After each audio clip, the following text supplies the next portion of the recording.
One of the commissioners to resign is Daphne Kwok. She was the chair of President Obama's Advisory Commission on Asian Americans and Pacific Islanders. I asked her about the significance of these mass resignations coming so close to the 75th anniversary of the creation of Japanese internment camps in the United States.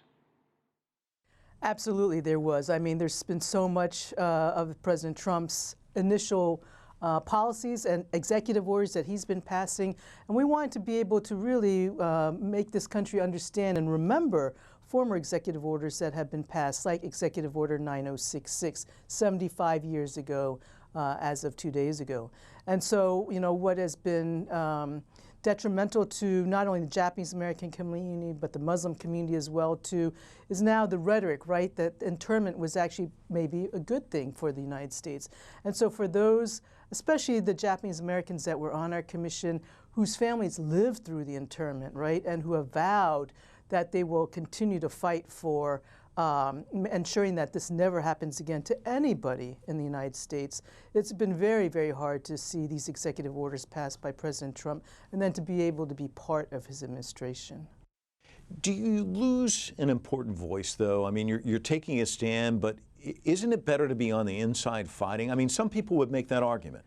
Yes, people have been making that point, you know, and saying, and you know, for us, when we were considering and talking about this, we very much wanted to stay on the inside for as long as possible, because our main purpose is to be able to serve our AAPI community. And so we wanted to be able to be in the position, to be able to make some impact, affect some change, even through this administration. But at some point, you know, right, we just personally and individually just could not do it any longer.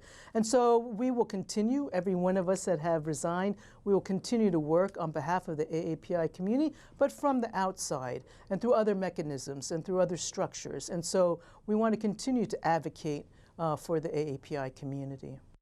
Our correspondent Jessica Stone asked Sean Spicer at his briefing today about this, and he said he was rather dismissive. It's like, these are all Obama people. Of course, they don't want to get with the program. They want to go away. It doesn't surprise us.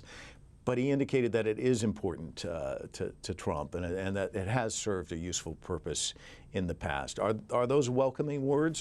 Well, we hope so, but you know, yes, you can put into another commission, but we hope their values will be the same as those of ours, right? That we have been fighting and advocating for the civil rights and civil liberties for not only Asian American Pacific Islanders, but all Americans, right?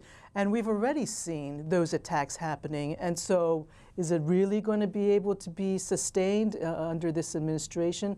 We better hope so. Because it's going to be so critical that we as a nation of immigrants, really comes together and that we're not torn apart. I think the rhetoric that has been, you know, thrown out over the last, you know, year and a half has been extremely damaging to the race relations. And it's not just race, we're talking about religion as well, too, an attack on people's religions.